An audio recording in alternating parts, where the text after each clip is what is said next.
అమ్మా అమ్మా ఎక్కడున్నవే?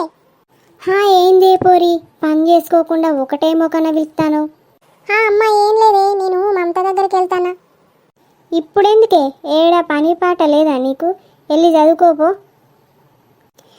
ఎప్పుడు చూడు అటు పోతా ఇటు పోతా అంటవేందే? ఇక రాసుకునేది చదువుకునేది లేదా? ఇంట్లో ఉండనే ఉండవు, ఎప్పుడు బయట తిరుగుతా అంటవేందే పోరి? అబ్బా గట్ల కాదే అమ్మా, మమత దగ్గర ప్రాజెక్ట్స్ బుక్స్ ఉన్నాయి, వెళ్ళి తెచ్చుకుంటానే. బుక్స్ లేవు ఎటు పోవులేదు, సప్పుడేకి ఇంట్లుండు. అంతగానం అయితే తమ్ముని పంపుతా, ఆ మమత పోరికి ఫోన్ చేసి బుక్స్ పంపుమను. అవి తమ్ముడు పోతే ఇయ్యవే, నన్నే రమ్మన్నది.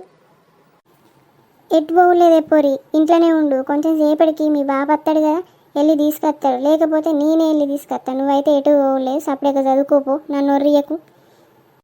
సరేనే అమ్మా, ఏ పోను కానీ ఇంట్లోనే ఉంటా, చదువుకుంటా.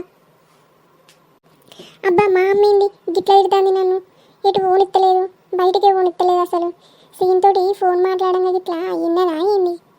అబ్బో ఇంటే నా పని కథ మీద, సప్పుడేక పోయి నేను చదువుకుంటా. సరే ఒకసారి అయితే సీన్కి ఫోన్ చేసి చెప్తా వస్తలేనని.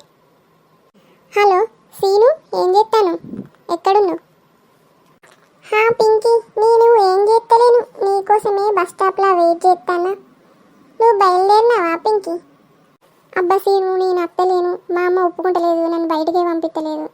అయ్యో పింకీ, ఒప్పుకుంటలేదా మీ అమ్మ? అబ్బా ఎట్లా పింకీ మరి, మన ఫ్రెండ్స్ అందరూ మన కోసమే వెయిట్ చేస్తారు.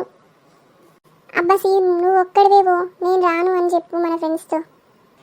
సరే పింకీ, నేను నీకు ఒక విషయం చెప్పాలి, రేపు కలుద్దామా మరి? సరే సీను, రేపు తప్పకుండా కలుద్దాం కాలేజీకి వెళ్ళేటప్పుడు. అబ్బా సీన్ ఏదో విషయం చెప్తా అంటాను, ప్రపోజ్ గిట్లా చేస్తాడా ఏంది? గట్ల ఏమి ఉండదు కానీ. సరే రేపు మీట్ అయితే వెళ్తుంది కదా. అబ్బా పింకీ అత్తది కావచ్చు అనుకున్నా, మంచిగా ప్రపోజ్ చేద్దామని ఫిక్స్ అయినా, గిట్లా హ్యాండ్ ఇచ్చింది. సరేలే, రేపు చెప్తా నా లవ్ మ్యాటర్.